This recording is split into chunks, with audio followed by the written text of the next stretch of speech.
Public speaking பத்தி என்னுடைய 2 previous வீடியோல நான் ஷேர் பண்ணியிருந்தேன். இன்னைக்கு வந்து ஒரு முக்கியமான விஷயம் சொல்லலாம்னு நினைக்கிறேன். ஒரு பப்ளிக் ஸ்பீக்கர் வந்து ஸ்டேஜ் ஏறி பேசிட்டு இருக்கிறாரு. எல்லாரும் ஆடியன்ஸ் வந்து கவனிக்கவே இல்ல.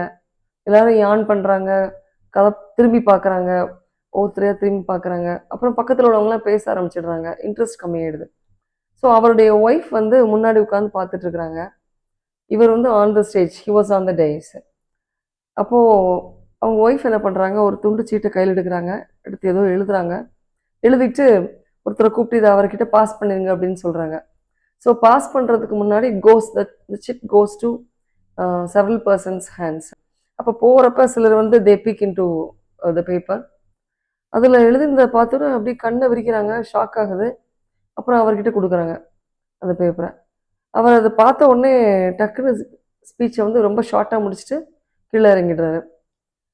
ஸோ என்ன எழுதியிருந்தது அந்த பேப்பரில் அப்படின்னு சொன்னால் KISS கிஸ் அப்படின்னு எழுதியிருந்தது.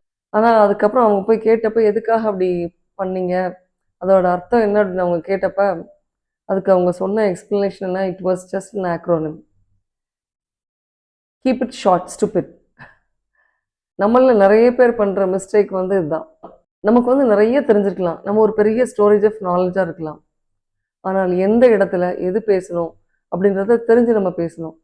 என்ன பேசணும் அப்படின்றத விட ரொம்ப முக்கியமான விஷயம் என்ன அப்படின்னு சொன்னால், யாருக்காக பேசுகிறோம் அப்படின்றது.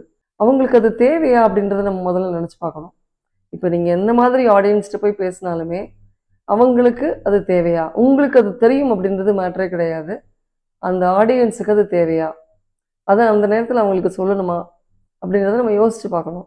ஏற்கனவே சிப் அண்ட் டான் பிரதர்ஸோட புக் ரிவ்யூவில் நான் சொல்லியிருக்கிறேன், எப்படி வந்து நம்ம ஐடியாவை கன்வே பண்ணணும், எப்படி மனசில் பதிகிற மாதிரி பேசணும் அப்படின்றதுக்கு வந்து அந்த புக்கு ஹெல்ப் பண்ணும் அப்படின்னு சொல்லியிருக்கேன். ஸோ நாம் யார், நமக்கு என்ன தெரியும், நம்ம எப்படி பேசுகிறோம் அப்படின்றத விட நம்ம யாருக்காக பேசுகிறோம் அப்படின்றதும் முக்கியம் அப்படின்றது வந்து என்னுடைய ஒப்பீனியன்.